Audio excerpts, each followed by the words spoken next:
ever think why is our city's identity continuously dominated by the tourist narrative?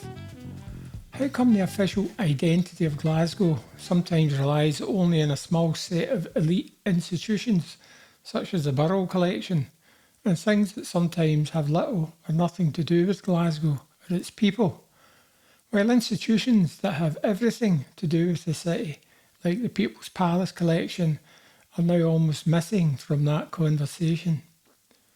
That needs to be put right. My name is Bob Hamilton. I want to talk to you about an idea for a publication called The People's Guide to Glasgow that might help towards readdressing the balance.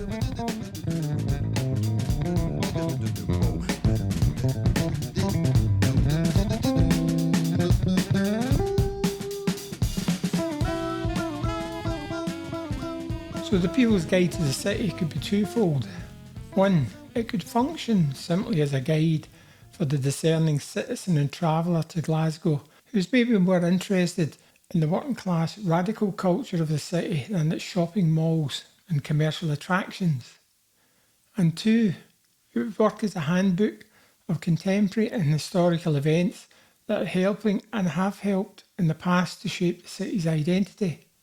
Because a significant part of the life and landscape of Glasgow is made up of the results of social power and its attending struggles, of battles won and lost, and some still in the process.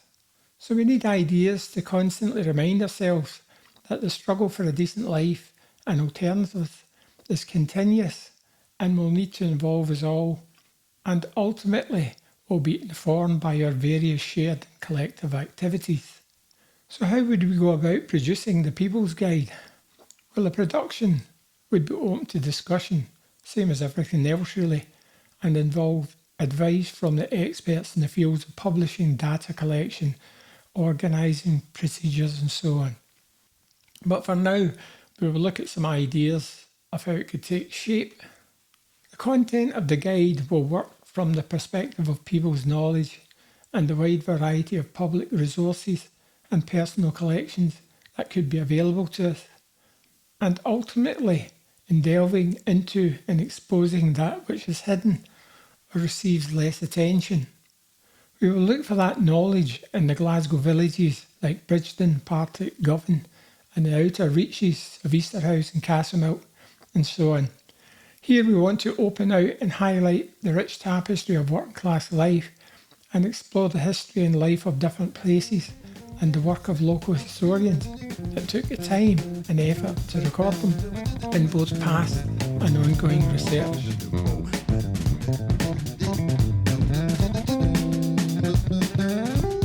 This would be about setting up and finding local information resources already there, or encourage local people to set up their own resource to re-establish maybe the historical identity of the place where they live or what's happening there now.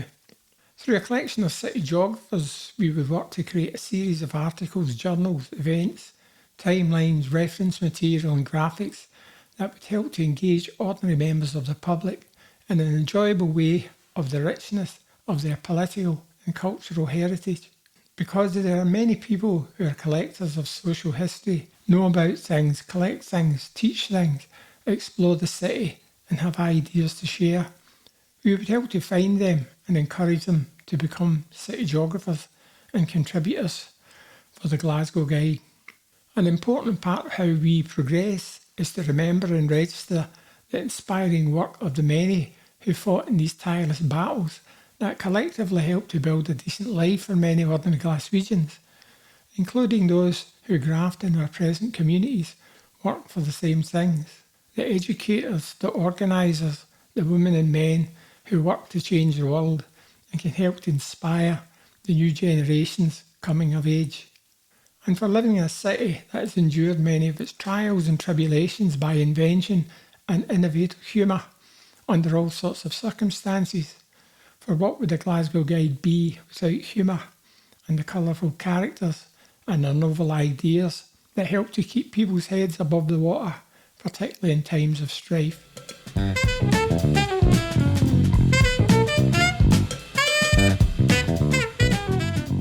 So So all in all, the Glasgow People's Guide would be like a kind of city almanac that helps to connect contemporary daily occurrences and innovations, the things that are waiting in the wings that offer alternatives and betterments to the damaged parts of city life for the people who live here. So what we have already is a city bursting at the seams with projects, groups, organisations and people working, living, learning, writing, educating, and help to create access to a portal to a newer, kinder, better world for ordinary people. If Glasgow is to flourish and thrive, we need to find as many different ways as possible to understanding, to learning, to teaching and engaging with these things.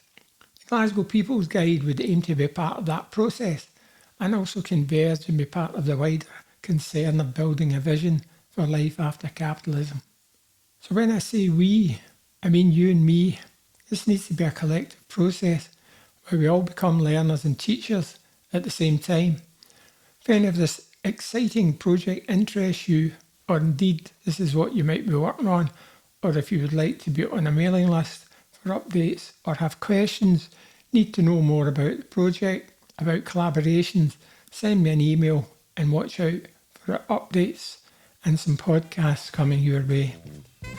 This is Bob Hamilton signing off for the Glasgow People's Guide. Peace. See you in the whirlwind.